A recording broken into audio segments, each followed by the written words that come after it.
착한 중국인, 이 시대의 마지막 대업등으로 불리며 중국에서 활동하는 격투기 선수이자 현재 유튜버로도 활동을 하고 있는 시샤오둥은 1979년생, 올해 44살로 떠들겨 맞고 있는 나를 보고 싶으면 체육관에 오면 된다 라며 본인 스스로 인류 MMA 격투가가 아니라고 밝힌 적이 있다. 중산층인 부모님 밑에서 태어나 어린 시절부터 혁객 정신을 가지고 자랐다는 그는 100점짜리 정의로운 마음가짐과는 달리 시험 성적은 100점 만점에 8점밖에 받지 못하는 꼴통 학생 중 한 명이었다고 하며 유년기부터 남다른 리더십과 깡을 겸비해 학생 대표로 교장에게 축구 골대를 만들어달라고 요청하는 등 어렸을 때부터 정의롭고 당당한 성격을 지녔었다고 한다.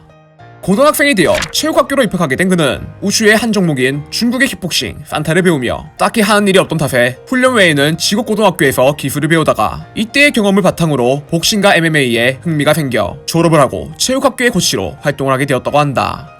그러자 시샤오동의 부모님이 안정적인 직장에서 일하라며 그에게 일자리를 소개해주게 되었는데 이때 그가 항상 몸을 쓰는 일을 해왔던지라 부모님이 소개해준 직장을 거부하고 베이징에 위치한 까르푸의 보안대원으로 일하게 되어 당시 틈만 나면 물건을 훔치러 오던 도둑들을 그 큰 용가리 통뼈 왕주먹으로 조업해서 잡았다고 한다. 이처럼 불의를 참지 못하는 노빠꾸 상남자 시샤오둥은 남들이 자신에게 조금이라도 피해를 주면 곧장 주먹을 들어 응징을 했었다고 하며 한 번은 오밤중에 운전을 하고 있는데 웬 미친놈이 방향등을 켜고 그를 도발하기에 분노한 시샤오둥이 곧장 상대방의 차를 박아버리곤 상대 차량에 위로 올라가 전면 유리를 개박살낸 적이 있다고 한다. 급기야 이러한 일들이 쌓이다 보니 결국엔 구치소에 들어가게 되었던 그는 당시 들어갔던 깜빵의 반장이 온갖 똥공기를 잡으며 시샤오둥에게 뭐라고 하여 니 맴이다 끄지라 라는 말과 함께 완판치로 반장을 때려 눕혔다가 13명이나 되는 셰프들로부터 다구리를 맞은 적이 있다고 한다. 그러다 2001년 본격적으로 종합격투기와 무에타이 훈련을 시작하며 1년간의 훈련을 마치고 중국 최초의 종합격투기 팀인 악동 군단을 설립해 MMA를 중국에 보급한 1세대 파이터로 이름을 알리게 되었는데 하지만 말파이트도 씹어먹을 것 같은 강력한 외모와는 달리 십자인대는 단련을 한다고 강해지는 것이 아니라 축구를 하다 십자인대가 개박살이 나버리는 바람에 베이징 대학에서 구급장애 판정을 받게 되었다고 한다. 그럼에도 불구하고 계속해서 격투기를 해오던 시샤오둥은 MMA를 전문적으로 배우며 아마추어 파이터 레벨까지 성장해 웨이보와 TV 출연을 통해 중국의 엉터리 무술을 언급하며 중국 건법 따위는 명성만 높을 뿐이지 아무짝에도 쓸모없는 무술이다 라는 비판과 함께 태극권 고수의 면상을 후려쳐 20초 만에 KO 시켜버리거나 자칭 연문의 후계자이자 영춘권의 달인이라는 고수를 한 경기에서 6번이나 다운시키는 등 중국의 사기 무술가들을 찾아 하나하나 좁혀가며 참교육을 시키게 되었다.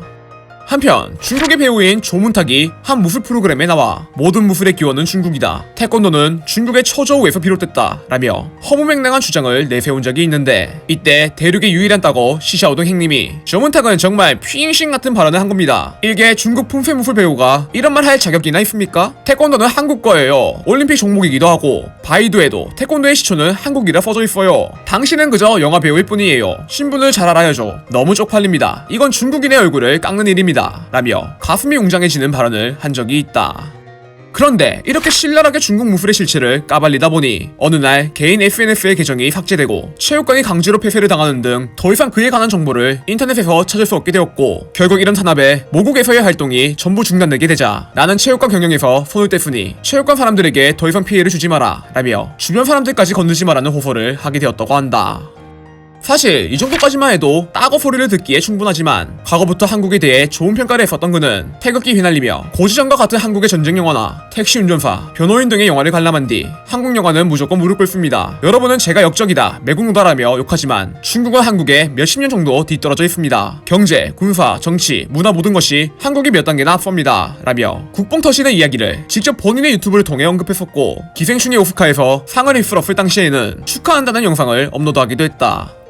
원숭이도 나무에서 떨어진다는 말이 있듯이 모들까기 인형, 무차별 팩트 폭격기 시샤오둥 또한 과거 태국 공호수가 50kg 아령을 두는 것을 보고 만약 저게 진짜일 경우 똥을 먹겠다는 발언을 한 적이 있는데 확인 결과 아령의 무게가 진짜 50kg였다는 게 밝혀져 바로 노빠꾸로 상대방에게 사과와 함께 패배를 인정하고 아들의 편을 케이크에 발라먹는 모습을 보여주었다가 유튜브 계정이 일주일간 정지를 당한 적이 있다. 그렇게 많은 한국인들로부터 엄청난 인기를 얻게 된 그는 2019년에 한국의 종합격투기 단체인 맥스FC의 초청을 받아 한국을 찾아 여러 행사를 참가하며 링이를 밝혀주기도 했고 한국에서 가장 맛있었던 음식이 한우와 짜장면이라고 했으며 중국어도 모르는 한국인에게 당신은 나의 영웅이다 라는 말을 듣고 크게 감동을 받았었다고 한다. 중국의 가짜 무술가를 좁혀는 파이터에서 한국인이 좋아하는 유일한 중국인이라고 불릴 정도로 정의롭고 개념 있는 모습을 보여주고 있는 시샤오등. 정부와 무술계의 압박으로 인해 전처럼 활동하는데 많은 지장이 있다고 들었는데 아무쪼록 몸조심하고 외국에서도 응원하고 있는 사람들이 많으니 항상 멋진 모습을 보여줬으면 좋겠다.